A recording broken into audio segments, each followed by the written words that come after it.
Hello छात्र, मैं doctor L के तिवारी आज अंतर्राष्ट्रीय राजनीति के अंतर्गत विदेश नीति के अर्थ और प्रकृति पर चर्चा करने जा रहे हैं।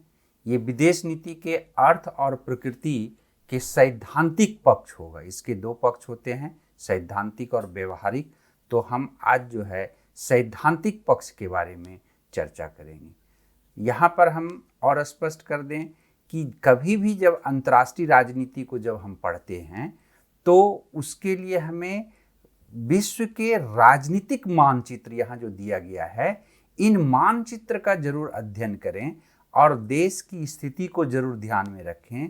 तो इससे अंतर्राष्ट्रीय राजनीति की समझ जो है अच्छी तरह बनेगी और अच्छे तरह से किसी भी देश की स्थिति के आधार पे, जैसे विदेश नीति है या अन्य और कोई भी अंतर्राष्ट्रीय राजनीति से संबंधित विषय को जब पढ़ेंगे तो उसके बारे में आपको जानकारी अच्छी तरह से मिल जाएगी।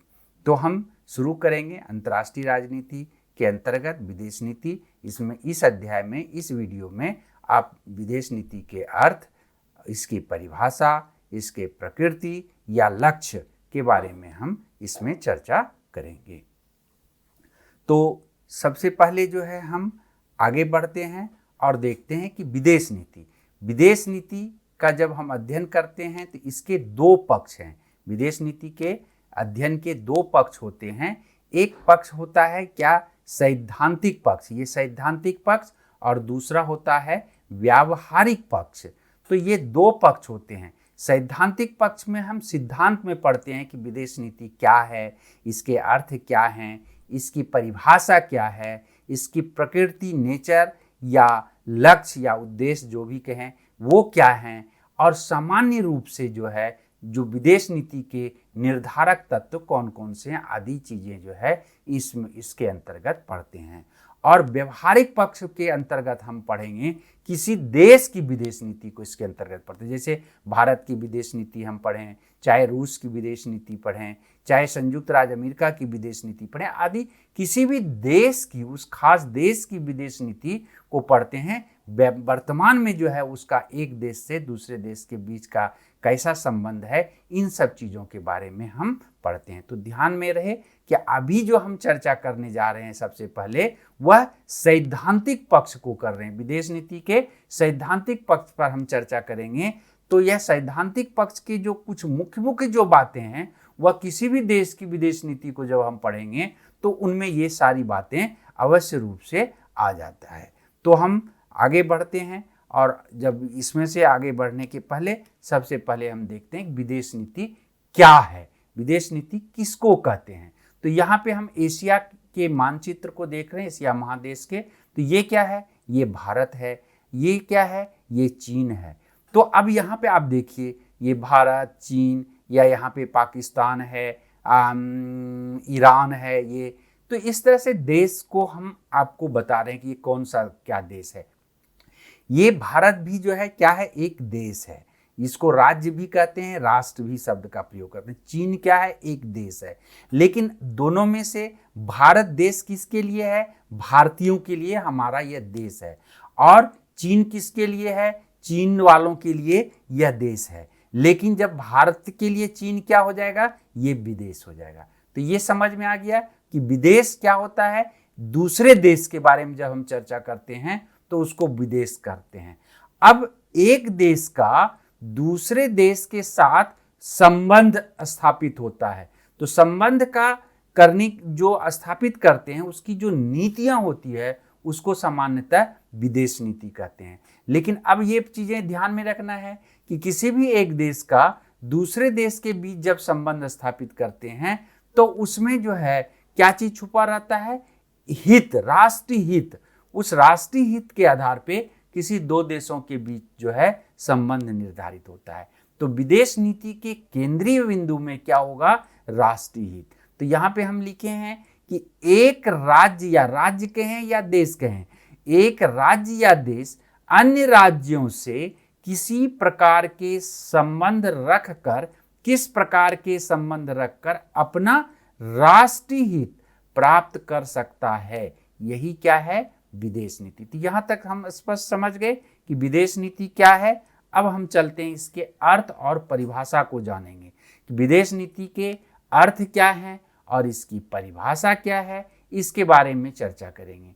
तो विदेश नीति के अर्थ को जब हम देखते हैं तो विदेश नीति का मुख्य रूप से कुछ सिद्धांतों, हितों, उद्देश्यों का समूह होता है। विदेश नीति क्या होता है कि विदेश नीति मुख्य रूप से कुछ सिद्धांतों, हितों और उद्देश्यों का समूह होता है जिसके माध्यम से एक देश दूसरे देशों के साथ संबंध स्थापित करता है। इसको हम विदेश नीति कहते हैं। फिर से देख लें, विदेश नीति का मुख्य रूप से कुछ सिद्धांतों, हितों, उद्देश्यों का समूह होता है जिसके माध्यम से एक देश दूसरे देश के साथ संबंध स्थापित करता है। तो स्पष्ट हो गया कि विदेश नीति दो देशों के बीच का संबंध स्थापित जो होता है उसको हम विदेश नीति कहते हैं। अब इसकी परिभाषा को देखें। प्रोफेसर हिल ने जो है विदेश नीति की परिभाषा दी है कि विदेश नीति अन्य देशों के साथ अपने हितों को बढ़ाने के लिए किए जाने वाले किसी राष्ट्र के प्रयासों का समुच्चय है। ये क्या है? समुच्चय मतलब क्या होता है? एक जोड़ है, एक समूह है, इसको समुच्चय कहते हैं। उसी तरह से हार्टमैन ने विदेश नीति की जो परिभाषा दी है कि विदेश नीति सोच समझकर चुने हुए राष्ट्रीय हितों का क्या है? राष्ट्रीय हितों का सूत्रबद्ध विवरण है। इस तरह से दोनों परिभाषा में मूलतः क्या चीजें आ रही है? राष्ट्रीय हित। तो संक्षेप में हम क्या कहेंगे कि विदेश नीति क्या है? तो विदेश नीति इस प्रकार से प्रत्येक राज्यों या देशों की अपनी विदेश नीति होती है जिसके माध्यम से वे अपने अंतर्राष्ट्रीय संबंधों का निर्धारण करता है। तो विदेश नीति किस सिद्धांत पर होते हैं? वह राष्ट्रीय हितों को केंद्रीय बिंदु रखता है और उसमें से जो है अंतर्राष्ट्रीय संबंधों का निर्धारण होता है। तो ये हो गया विदेश नीति के अर्थ और परिभाषा, हम इसके अंतर्गत देखें। अब हम चलते हैं कि विदेश नीति की प्रकृति क्या है, या नेचर या लक्ष्य क्या होते हैं, इसी को उद्देश्य कहते हैं। तो विदेश नीति के पहला जैसे है राष्ट्रीय सीमाओं की सुरक्षा करना। किसी भी देश की विदेश नीति होगी तो उसका पहला जो लक्ष्य होता है कि वह इस तरह से विदेश नीति का निर्धारण करे जिससे कि उसके राष्ट्रीय सीमाओं की सुरक्षा हो सके। जैसे हमारे यहाँ अभी देखें भारत की जो विदेश नीति है, जब भारत की विदेश नीति में क्या किया गया कि तीन तरफ जो है जो जल भाग है, बंगाल की खाड़ी, हिंद महासागर, अरब सागर, ये तीन तरफ हैं। तो हमारा राष्ट्रीय हित क्या चीज में था? राष्ट्रीय सीमाओं की सुरक्षा के लिए हमको क्या करना पड़ा कि ब्रिटेन जिसने कि भारत को गुलाम बनाया, उसके बाद भी उसके कॉमनवेल्थ के सदस्य मेरे को बनना पड़ा, क्योंकि उस समय जब आज़ाद हुए थे 1947 के समय हमें सबसे जो जरूरत थी कि जल सेना मजबूत करना। तो ऐसी स्थिति में नाभिकीय क्षेत्र में, जल सेना के क्षेत्र में ब्रिटेन सशक्त देश था, अतः उससे संबंध बनाकर रखने में ही हमारा हित था, इसलिए हम कॉमनवेल्थ का सदस्य बने। तो ये विदेश नीति किसी भी देश की जब विदेश नीति निर्माता निर्धारित करता है तो उसका लक्ष्य जो होता है कि हम इस तरह की विदेश नीति निर्धारित करें जिससे कि राष्ट्रीय सीमाओं की सुरक्षा हो सके। दूसरा जो है लक्ष्य होता है विश्व शांति और सुरक्षा की स्थापना करना। विश्व शांति और सुरक्षा के वातावरण में ही कोई भी देश अपना विकास कर सकता है। युद्ध की स्थिति में भले ही जीत हार हो जाए लेकिन विकास नहीं होता। तो सही माने में किसी भी देश का विकास कर जो है जो शांतिपूर्ण वातावरण में ही संभव है, और इसके लिए जो है हर देश का प्रयास ये रहता है अधिकांशतः कि विश्व शांति बनी रहे ताकि और अपने देश की सुरक्षा बनी रहे। तो उस तरह के विदेश नीति का निर्धारण करता है। उसके बाद तीसरा जो लक्ष्य होता है आंतरिक विकास। विदेश नीति का जो मूल उद्देश्य हम पहले पीछे परिभाषा में आप देख चुके हैं कि मूल उद्देश्य क्या है? राष्ट्रीय हितों की अभिवृद्धि करना। तो राष्ट्रीय हित किसमें है कि राष्ट्र के अंदर, देश के अंदर जो है अच्छे तरह से विकास हो। तो कोई भी देश जब विदेश नीति का निर्धारण करता है तो उस नीति में यह चीज को ध्यान में जरूर रखता कि किन किन बातों से उनके देश के आंतरिक विकास संभव है, और उसी को ध्यान में रखकर अपनी विदेश नीति का दिशा निर्धारित करता है। अगला है आर्थिक उद्देश्य। विदेश नीति के निर्धारण में आर्थिक उद्देश्य को भी महत्व दिया जाता है, क्योंकि आर्थिक विकास के लिए ही जो है वह अपना विदेश नीति को आगे बढ़ाता है। अपनी आर्थिक नीति को ध्यान में रखते हुए दूसरे देशों के साथ अपना संबंध निर्धारित करता है। अगला है धार्मिक और सांस्कृतिक उद्देश्य। कई, जैसे मुस्लिम राष्ट्र हम लेते हैं, कई देश ऐसे हैं जो धार्मिक रूप से भी जुड़े हुए रहते हैं, तो उनके धार्मिक और सांस्कृतिक जो है विकास को भी ध्यान में रखते हुए जो है विदेश नीति के लक्ष्य को निर्धारित किया जाता है।